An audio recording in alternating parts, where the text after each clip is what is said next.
Alright, so I'm gonna feed the birds now.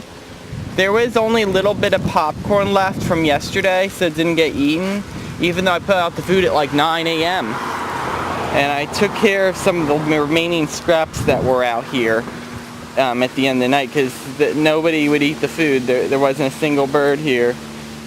And there's some popcorn there from this morning that didn't get eaten today. The weather's been very mild. It's been 70 degrees. So maybe they migrated somewhere, and maybe they'll just be back because of the thunderstorm that we had and the cold front moving in. There were some crows right there, and I see two other birds chasing it for some weird reason. Not sure what's going on there. But I think it's a territorial thing that the mockingbirds do. And the crows are just scared of them in some shape or form. Even though it should probably be the other way around. But I'm not sure. I should put out some meat today because I put out just popcorn. So hang on a second.